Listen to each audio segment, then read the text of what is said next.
Top of the evening to you this fine St. Patrick's Day. Welcome to The Point. I'm Becca Hobbiger in for Alex. Now, this weekend marks 5 years since Stephon Clark was shot and killed by Sacramento police. In tonight's Main Point, Clark's family says his death helped spark a new era of accountability in policing, but they have a renewed call for justice. Chris Thomas has the ABC 10 exclusive interview. Stephon Clark! Our street! Our street! Our street! Let them know. Our street! Our street! Let the whole world know. Let the whole world know. My brother's murdered. It was so hard for him. You see his face? Who can forget the massive protests sparked by the police shooting of Stephon Clark? Demonstrators shut down the interstate and kicked off a cry for justice heard around the world. Stephon has woke up the nation. We're going to make Donald Trump and the whole world deal with the issue of police misconduct. We're here to contest how the officers handled the situation. That man should have never been fired upon 20 times. That was my brother 20 times. 20 times. 20 times. 20 times. Remember, police had been chasing Clark following reports of someone breaking into cars. Officers say they believed he was armed, but found only a cell phone. 392 is now law in the state of California. Governor Gavin Newsom signed AB 392, also known as Stephon Clark's Law, authorizing officers to use deadly force only when necessary in defense of human life, setting one of the highest bars in the nation for when police can kill, and all in response to Sacramento police officers shooting and killing a 22-year-old father now 5 years ago. Yes, I see progress. Slow progress is better than no progress, and it's catching wave. You know, they say, I hear Stephon say all the time, Governor Newsom said, when California sneezes, the rest of the world catches the code. And that's what it is. The rest of the world has caught the code.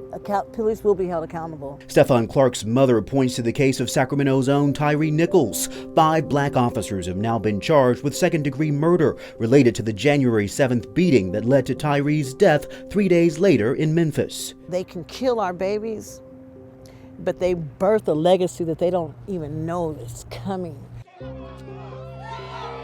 Over the last 5 years, the Clark family has celebrated the grand opening of Stephon's House, a new community resource center,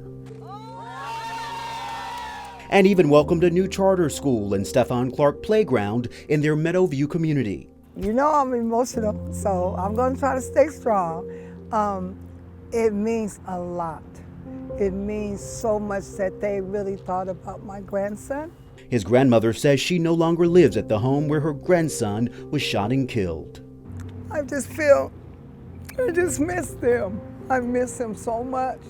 And like the days, his birthdays, and what they're doing for the legacy, it's like, you know, sometimes I think it's a dream, a nightmare. We have to speak to people like you, Chris Thomas, on how to get our brother's story out there, to let them know he wasn't just some unarmed kid in his grandmother's backyard. No, he was a father, he was a friend, he was a brother. When I look back at how I got introduced to the scene and how my brother's name kind of got out there, and me jumping on the mayor's dais and protesting and going on Don Lemon and CNN and whatnot, what I see is that there's a lot of passion, but no real direction, you know, because I was still grieving. I never had the time to grieve. I just kept going after the death of my brother.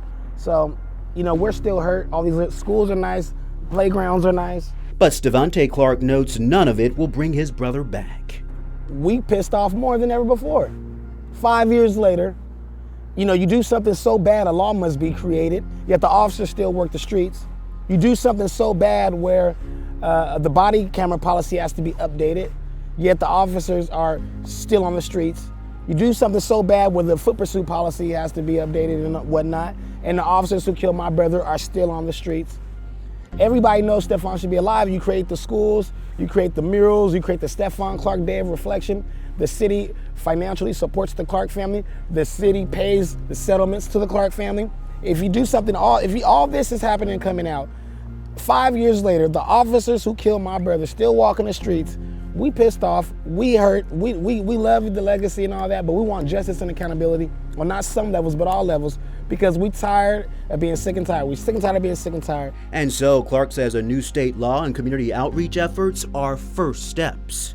I think California sneezed when it came to Stephon Clark law, but I think they did not catch the cold yet when it comes to the George Floyd Policing Act. And that's what we want to see. We want to see America catch a cold by passing that George Floyd Justice and Policing Act. Because if we don't get rid of the qualified immunity and officers are not directly held accountable, then unfortunately these atrocities will continue to happen. And a block party is happening right now to celebrate Stephon Clark's legacy at Hampton Park. You can see Mayor Steinberg there taking selfies with folks. Clark's family is in high spirits at the event, full of music, vendors, and even a mechanical bull. It's day 2 of Governor Newsom's statewide tour. Today, the focus was on public safety. He says he's going to transform San Quentin, California's oldest prison, into a rehab facility. That comes with a price tag of $20 million. But Newsom says he believes rethinking our prison system will more than make up for the cost. Our political reporter Morgan Reiner has the story.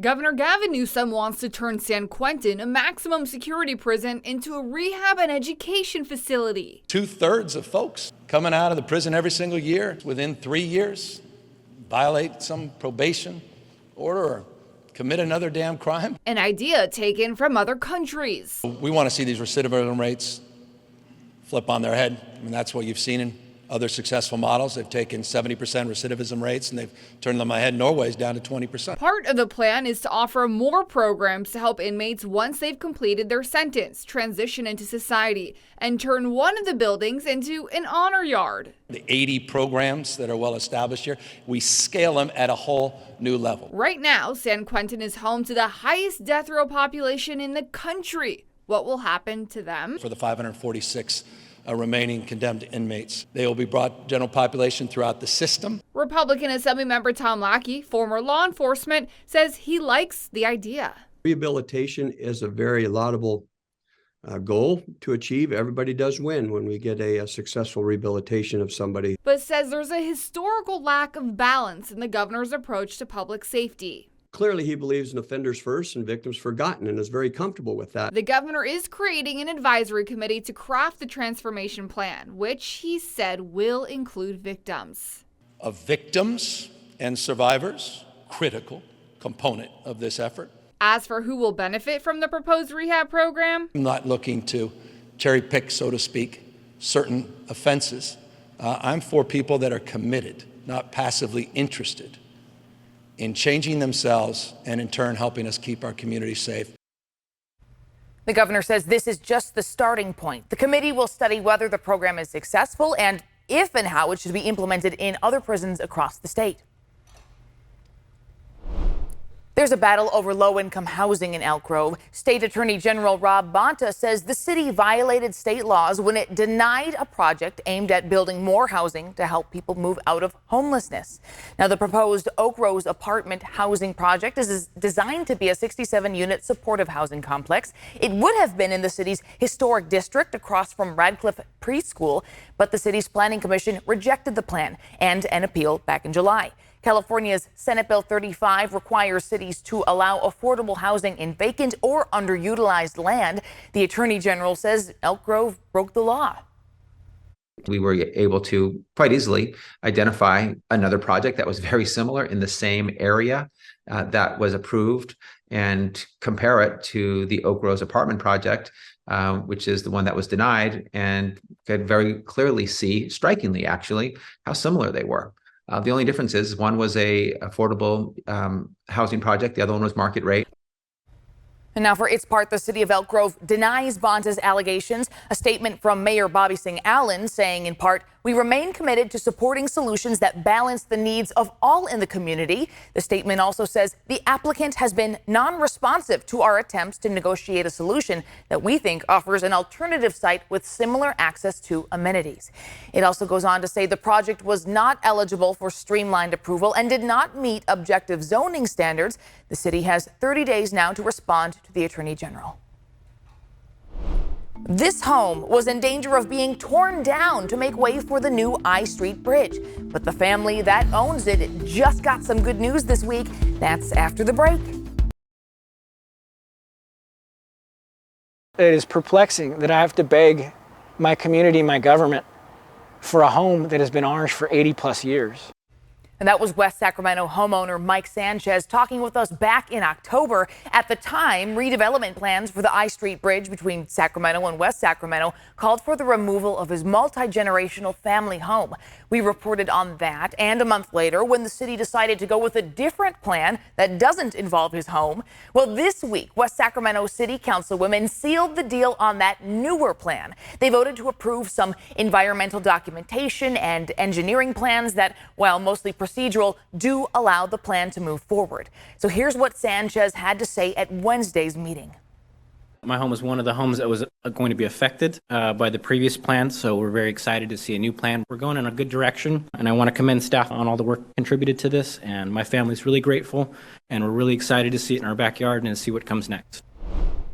Okay, after the break, John Bartel takes us to the architecture graveyard where freaky buildings get to live out the rest of their days. Here are some other stories people are talking about today. The man accused of blocking the federal courthouse yesterday was in federal court today. Patrick Blackshire is charged with obstruction of federal property and improper use of a vehicle on federal property. He was streaming live on Facebook while he refused to move his semi-truck. Sacramento's Guaranteed Income Program is open to applicants until April 14th.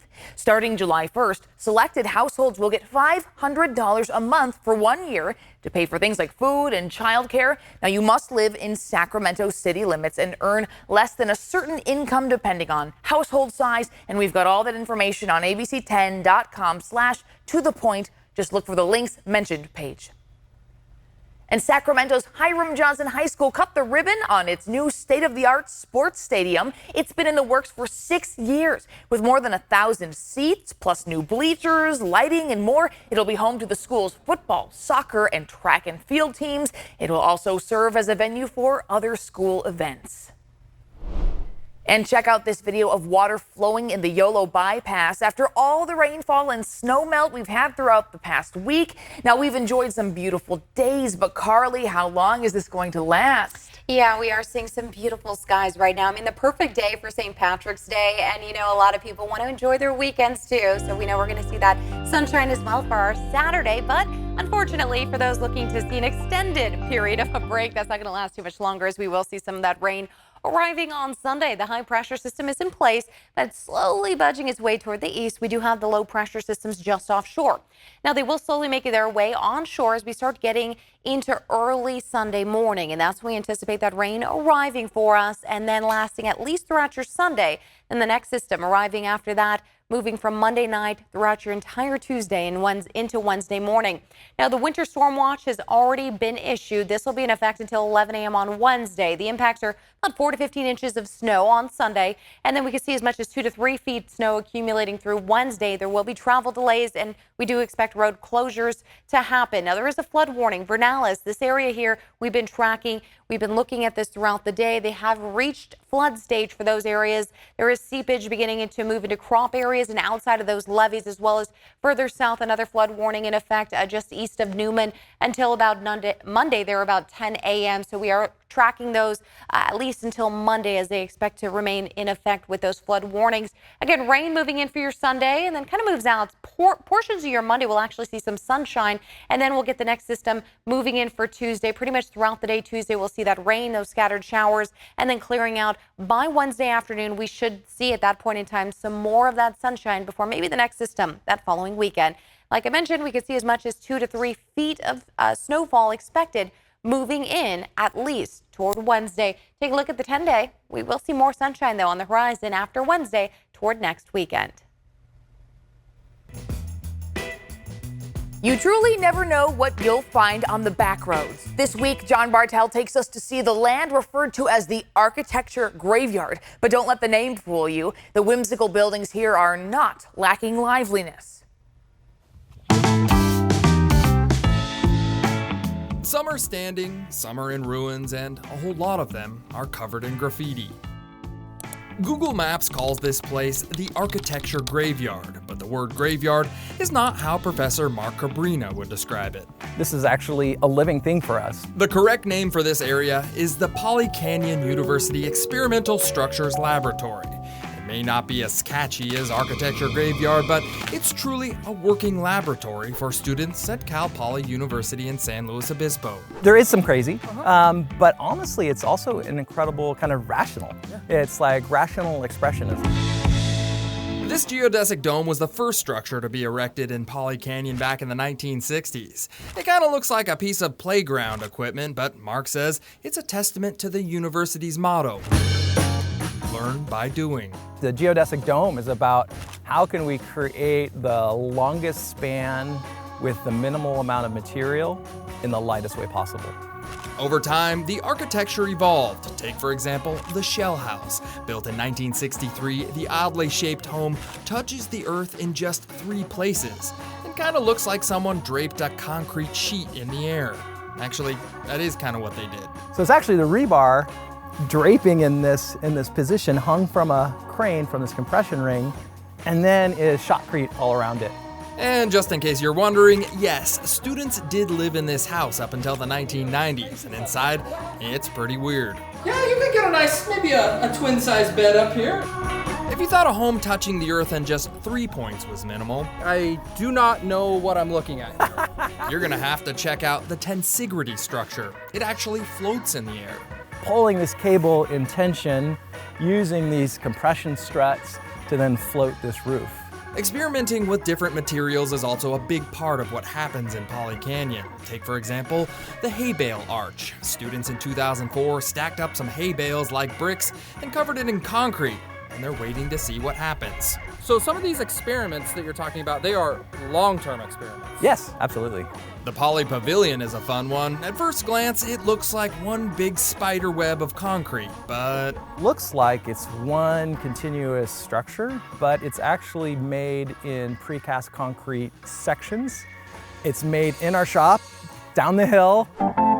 Everything you see in Poly Canyon was built by students under deadline, but not every deadline was met. Like this underground house, which is still not underground.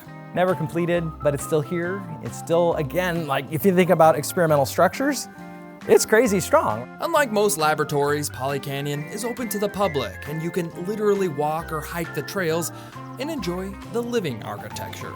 From Cal Poly's Experimental Structures Laboratory, I'm John Bartel. Hope to see you on the back roads.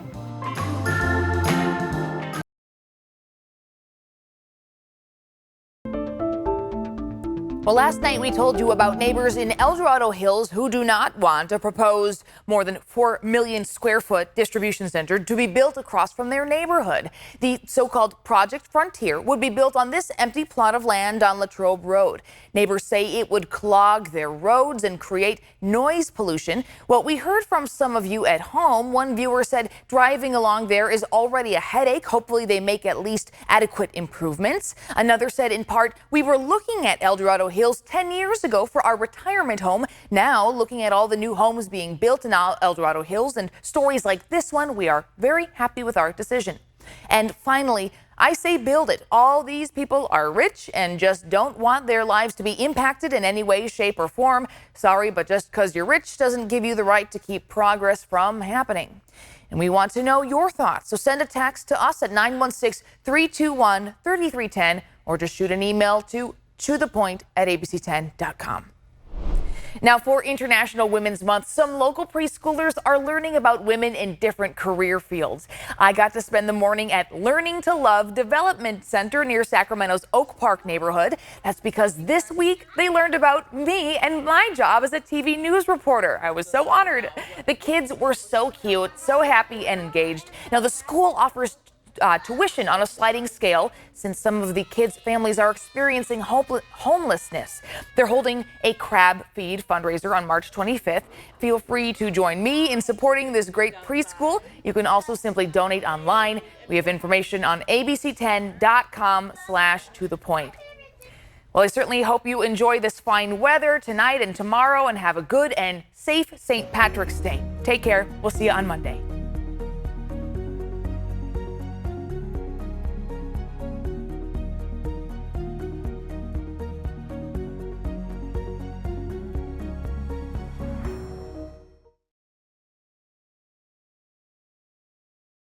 Hey, it's Alex. Just wanted to say thank you so much for watching.